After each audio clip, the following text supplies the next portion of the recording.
Hello dear students, my name is Chandresh Bhange, faculty in Electronics and Telecommunication Department, NIT Polytechnic, Nagpur. Today's subject name is Microwave and Radar.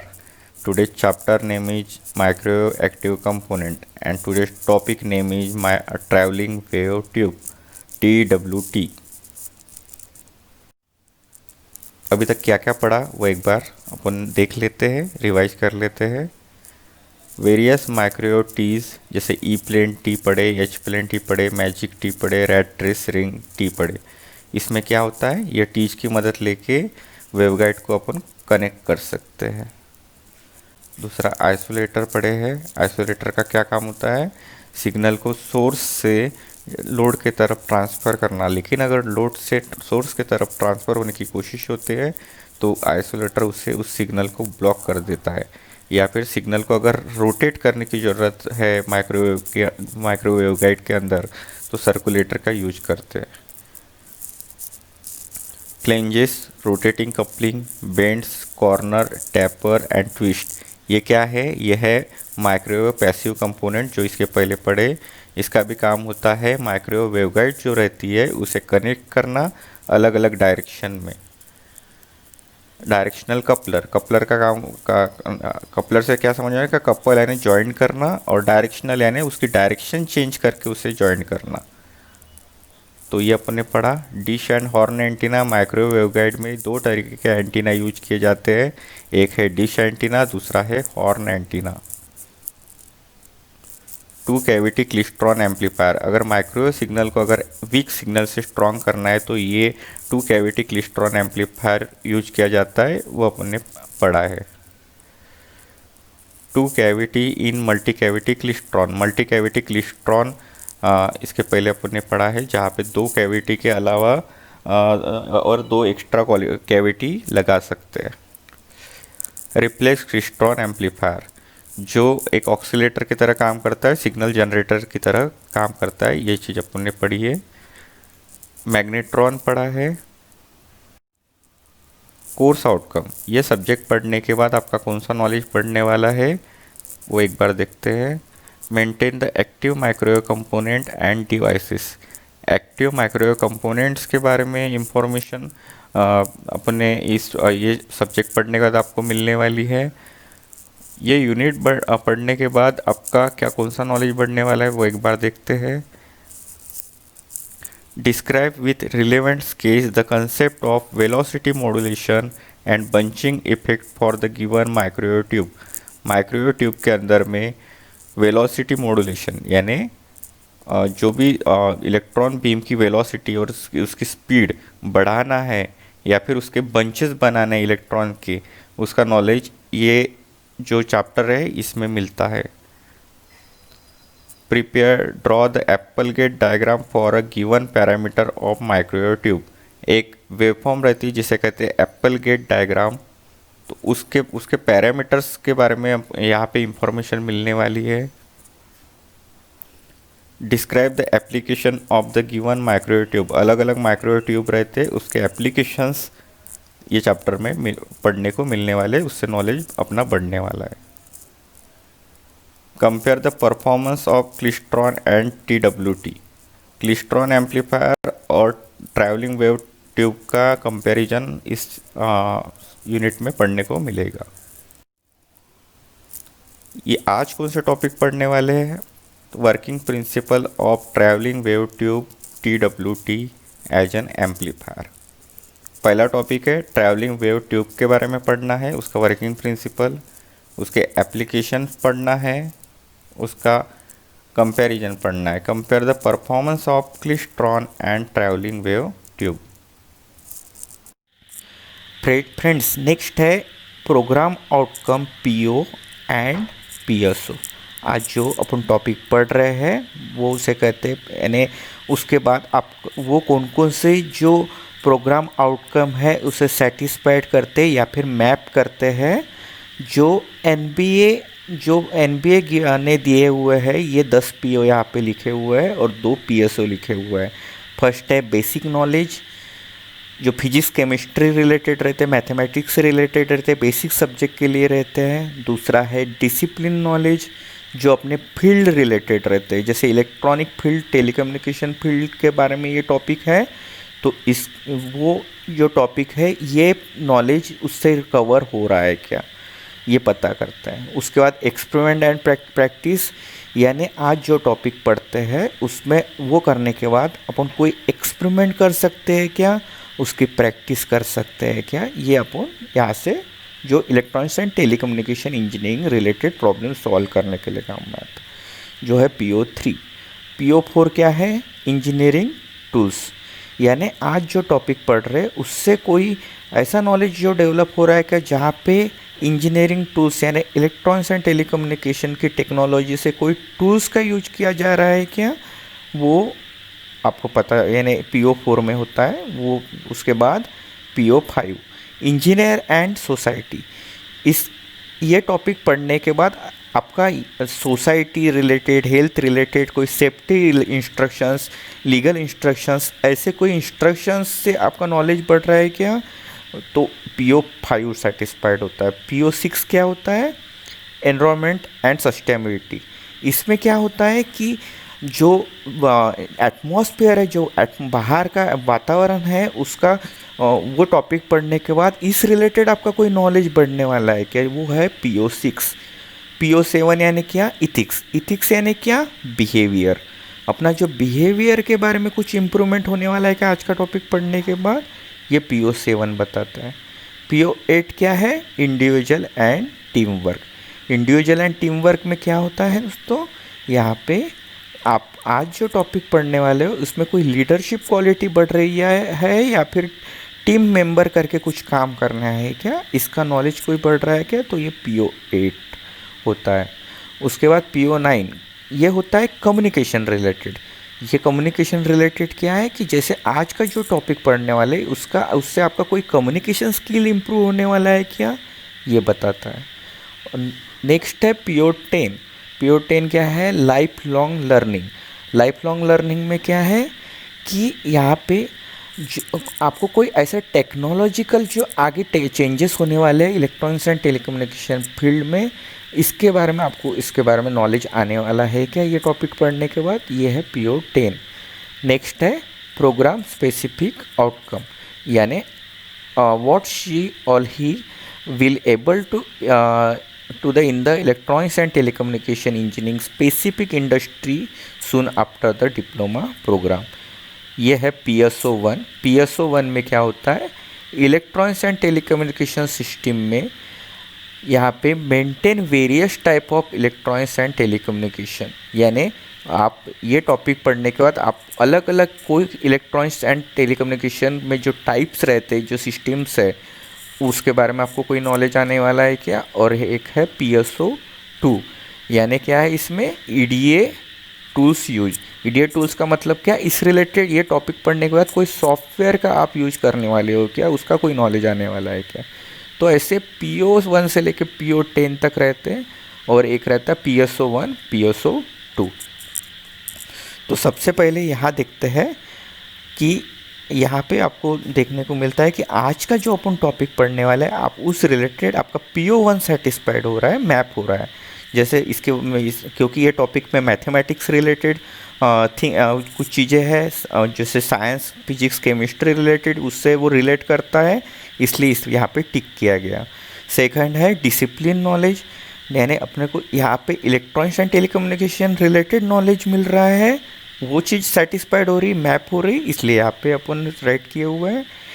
Experiment and practice, यानी यहाँ से अपन कुछ experiment इस related कर सकते हैं, उसकी practice कर सकते हैं, तो इसलिए ये भी PO3 भी सेटिस्फाइड हो रहा है, इसलिए यहाँ राइट किया है। नेक्स्ट है PO4 इंजीनियरिंग टूल्स। ये टॉपिक पढ़ने के बाद कुछ अपन इलेक्ट्रॉनिक्स के टूल्स यूज कर सकते हैं, जैसे बड़े बड़े मशीनरीज है उसके टूल्स है, जैसे सोल्डरिंग गन, वायर्स, ये सब चीज़ें, कटर्स, ये सब टूल्स जो है वो यूज कर सकते हैं, इसलिए यहाँ पे राइट किया हुआ है। लाइफ लॉन्ग PO10 सेटिस्फाइड होता है क्योंकि यहाँ पे कुछ टेक्नोलॉजिकल चेंजेस आते हैं फ्यूचर में, तो आज जो अपन ये टॉपिक पढ़ने वाले उसकी जो टेक्नोलॉजी की मदद लेके अगर फ्यूचर में कोई टेक्नोलॉजी से रिलेटेड चेंज हुई तो अपने को ये टॉपिक पढ़ने के बाद उसका नॉलेज आ सकता है। तो ये भी मैप हुआ है PO10 यहाँ पे सेटिस्फाइड हुआ है। और ये PSO में PSO1 सेटिस्फाइड हुआ है, जो है इलेक्ट्रॉनिक्स एंड टेलीकम्युनिकेशन सिस्टम जैसे मेंटेन वेरियस टाइप्स ऑफ, क्योंकि एक इलेक्ट्रॉनिक्स टेलीकम्युनिकेशन में ही एक टेक्नोलॉजी का पार्ट है, इसलिए ये भी सेटिस्फाइड हुआ है। आज के टॉपिक के लिए कुछ आपको प्री रिक्विजिट यानी कुछ इन्फॉर्मेशन होना, बेसिक इन्फॉर्मेशन होना ज़रूरी है। जैसे microwave high frequency signal, microwave high frequency signal के बारे में आपको इन्फॉर्मेशन होना चाहिए, क्योंकि यही सिग्नल वेवगाइड के अंदर से ट्रांसफ़र होता है microwave signal. Microwave high frequency signal transmitter, जो ट्रांसमीटर माइक्रोवेव हाई फ्रिक्वेंसी का सिग्नल जनरेट करता है उसे कहते हैं microwave high frequency signal transmitter. Microwave high frequency signal channel, जो चैनल में से सिग्नल एक जगह से दूसरी जगह ट्रांसफ़र होता है, वो चैनल के बारे में इंफॉर्मेशन आपको होना चाहिए। Microwave high frequency signal receiver, वो सिग्नल जहाँ रिसीव होता है उसके बारे में आपको इंफॉर्मेशन होनी चाहिए। यानी माइक्रोवेव हाई फ्रिक्वेंसी के बारे में आपको इंफॉर्मेशन होना चाहिए, क्योंकि ये जो रडार सैटेलाइट ये जो यूज होते हैं माइक्रोवेव वेवगाइड, ये सब हाई फ्रिक्वेंसी पे होते हैं। जहाँ पे हाई फ्रिक्वेंसी आती है वहाँ पे माइक्रोवेव ये वर्ड साथ साथ में लगता है, तो उसके सिग्नल के बारे में इंफॉर्मेशन होना चाहिए। ये सिग्नल को जनरेट करने के लिए ट्रांसमीटर लगता है, वो ट्रांसमीटर के बारे में आपको इंफॉर्मेशन होनी चाहिए। वो एक जगह से और उसे रिसीव करने के लिए रिसीवर के बारे में इंफॉर्मेशन होना चाहिए, और वो एक जगह से दूसरी जगह जाने के लिए चैनल के बारे में इंफॉर्मेशन होना चाहिए, जो वायर रह सकता, एयर रह सकता, माइक्रोवेव वेवगाइड रह सकती है, ऑप्टिकल फाइबर रह सकता है। डियर स्टूडेंट्स, आज का टॉपिक है ट्रैवलिंग वेव ट्यूब, जिसे TWT कहा जाता है। तो इसमें ये डायग्राम है इसकी, और ये नीचे में एनिमेशन डायग्राम है। ठीक है, तो सबसे पहले इसमें क्या क्या चीज़ें रहती है। एक रहता है कलेक्टर, जो इलेक्ट्रॉन गन से जो इलेक्ट्रॉन बीम निकलती है, जनरेट होती है, वो यहाँ से ट्रैवल होते हुए जाते हुए ये इसे कलेक्ट करता है इलेक्ट्रॉन बीम को। यहाँ ये है टर्मिनल, टर्मिनल से सप्लाई दिया जाता है, जिसके वजह से ये कैथोड और एक हीटर रहता है, यहाँ ये हीट होता है, और ये कैथोड इलेक्ट्रॉन गन के थ्रू इलेक्ट्रॉन जनरेट करते हैं। उसके बाद यहाँ पे एक इसका मेन पार्ट रहता है हेलिक्स, हेलिक्स यानी एक राउंड शेप में रहता है, और ये वेवगाइड से बना रहता है, मेटल से बना हुआ रहता है, जिसमें इनपुट दिया जाता है RF signal, radio frequency signal, जिसे वीक सिग्नल से स्ट्रॉन्ग करना है यानी एम्पलीफाई करना है। और ये यहाँ से होते हुए राउंड से निकलते हुए एक पाइप जैसा रहता है ये, और ये यहाँ से आउटपुट लिया जाता है। यानी ये मेटल से बनता है, राउंड में रहता है, और एक ट्यूब रहता है जो हॉलो ट्यूब रहता है, जिसके अंदर से सिग्नल जा सकता है, ऐसा ट्यूब रहता है ये। तो इसके बारे में इंफॉर्मेशन देखते हैं। Electron gun produces very narrow beam of electrons which travel through long axial helix। यानी इलेक्ट्रॉन गन जो है वो नैरो बेड यानी उसका जो विड्थ है वो इलेक्ट्रॉन बीम का वो विड्थ नैरो रहता है, और ये यहाँ से सामने जाता है, और ये हेलिक्स थ्रू जाता है, हेलिक्स में से ही जाता है। तो क्या लिखा है, इलेक्ट्रॉन गन प्रोड्यूस करते हैं electron gun very narrow beam, उसका साइज एकदम बारीक रहता है बीम का, ऑफ इलेक्ट्रॉन्स विच ट्रैवल यानी ट्रैवल होता है यहाँ से यहाँ तक, थ्रू लॉन्ग एक्सियल हेलिक्स यानी through long axial helix through transfer होता है या ट्रैवल होता है। Electron beam is attracted towards the collector and acquire higher velocity. Electron beam जो है वो ट्रैवल होता है कलेक्टर के थ्रू और अट्रैक्ट होता है कलेक्टर, क्योंकि कलेक्टर पे पॉजिटिव एनर्जी रहती है और यहाँ से जो इलेक्ट्रॉन्स निकलते हैं उस पर निगेटिव एनर्जी रहती है, तो ये कलेक्टर उसे अपने तरफ अट्रैक्ट करता है और उसकी वेलोसिटी बढ़ाता है, एक्वायर हाई वेलोसिटी यानी ये इलेक्ट्रॉन यहाँ से निकले तो है, लेकिन इसको अट्रैक्ट किया जाता है कलेक्टर की तरफ, क्योंकि इस पे पॉजिटिव एनर्जी है। इसकी वजह से इलेक्ट्रॉन की स्पीड बढ़ती है। The signal to be amplified is applied to the input terminal of helix through waveguide. यानी जो सिग्नल को एम्पलीफाई करना है, वीक को स्ट्रॉन्ग करना है, वहाँ वो इनपुट टर्मिनल से हेलिक्स के थ्रू दिया जाता है। The travelling wave travels speed equal to speed of light. Travelling wave में से जो भी सिग्नल जाता है वो स्पीड ऑफ लाइट जाता है, यानी जो लाइट का स्पीड होता है उसके हिसाब से ये जो सिग्नल का स्पीड फ्लो होता है। The interaction takes place between the RF signal and electron beam in such a way that electron beam delivers energy to the RF field in helix, so the signal wave grow and amplified output is obtained at the output of TWT। यानी interaction होता है, किसका interaction होता है? जो signal अपने को amplify किया करना है, जो इनपुट से अपन दे रहे हैं RF signal, radio frequency signal, जो हाई फ्रिक्वेंसी का सिग्नल होता है, वो सिग्नल किसके साथ इंटरेक्ट होता है? इलेक्ट्रॉन जो यहाँ से फ्लो हो रहे हैं उसके साथ उसका इंटरेक्शन होता है। और इसके वजह से क्या होता है कि जो इनपुट सिग्नल अपन दे रहे हैं वो उसकी स्पीड बढ़ती है, कम होती है, तो उसके वजह से वो सिग्नल एम्पलीफाई होता है, स्ट्रॉन्ग बनता है, और वो आउटपुट थ्रू, वो जो स्ट्रॉन्ग सिग्नल है वो आउटपुट के थ्रू लिया जाता है। यानी वो एक ट्यूब, मेटल ट्यूब से वो सिग्नल दिया जाता है जो वीक है, और ये यहाँ से ऐसा ट्यूब से जाते हुए, हॉलो ट्यूब, मेटेलिक ट्यूब से जाते हुए एम्पलीफाइड स्ट्रॉन्ग सिग्नल आउटपुट से मिलता है। ये क्यों मिला?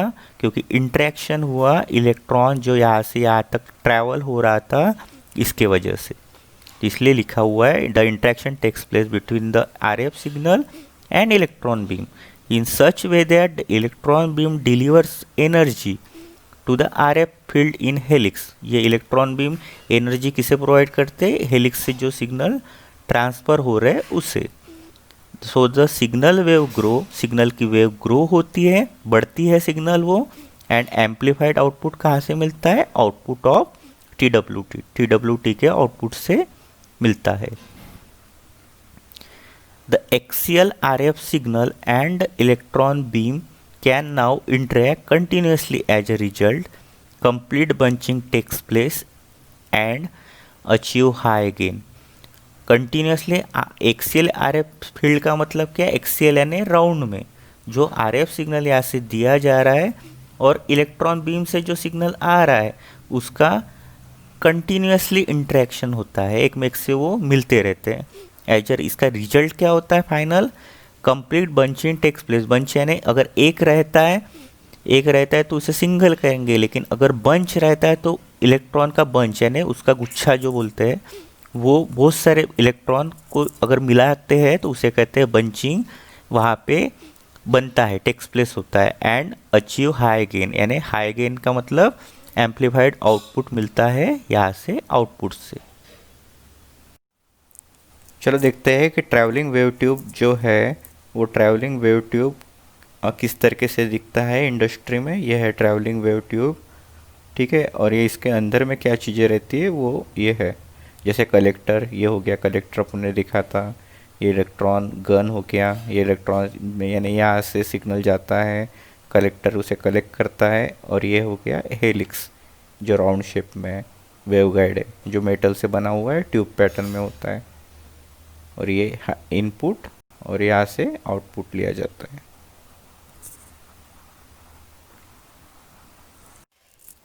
Application of travelling wave tube, उसके एप्लीकेशन कौन कौन से हैं दोस्तों वो एक बार देख लेते हैं। यूज इन माइक्रो रिसीवर, माइक्रो रिसीवर में यूज किए जाते हैं, जहाँ पे भी माइक्रो डिवाइसेस है उसका जो रिसीवर है उसके अंदर ट्रैवलिंग वेव ट्यूब यूज किया जाता है। Use in wide band communication link and coaxial cable as a repeater amplifier, जब लॉन्ग डिस्टेंस का कम्युनिकेशन होता है वहाँ पे बीच बीच में रिपीटर एम्पलीफायर यूज किया जाता है, जिसका काम होता है कि बीच बीच में सिग्नल को एम्पलीफाई करना है, उसे वीक सिग्नल को स्ट्रॉन्ग करना है, वहाँ ट्रैवलिंग वेव ट्यूब यूज किया जाता है।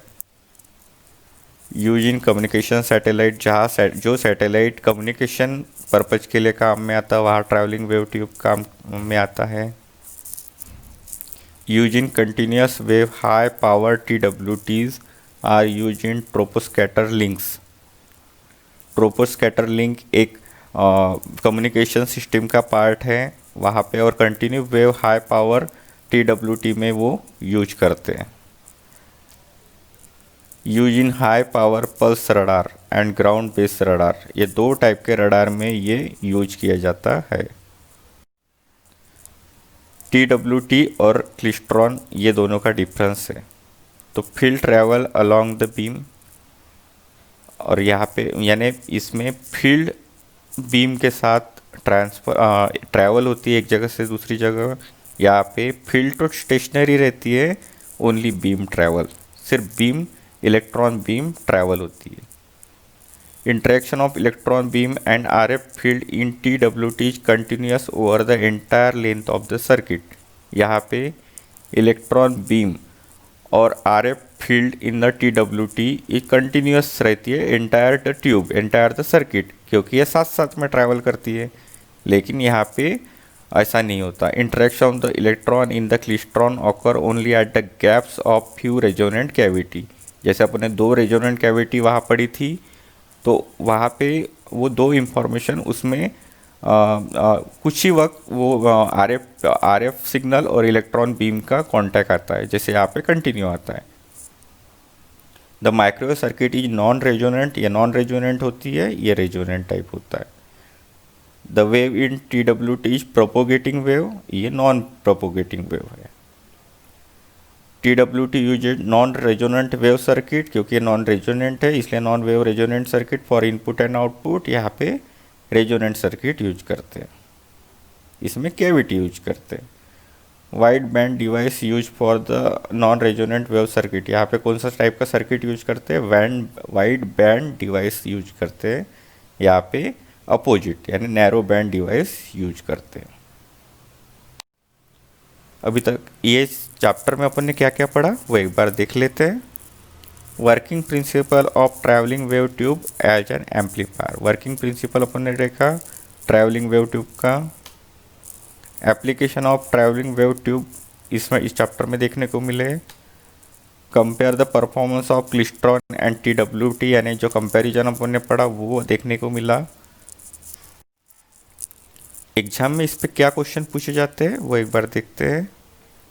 Draw TWT and give its two application, TWT निकालना है और ड्रॉ करना है और उसके दो एप्लीकेशन बताना है।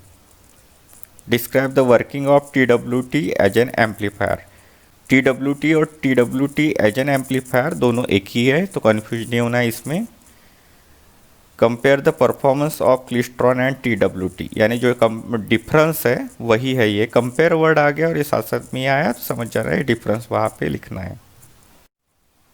थैंक यू दोस्तों।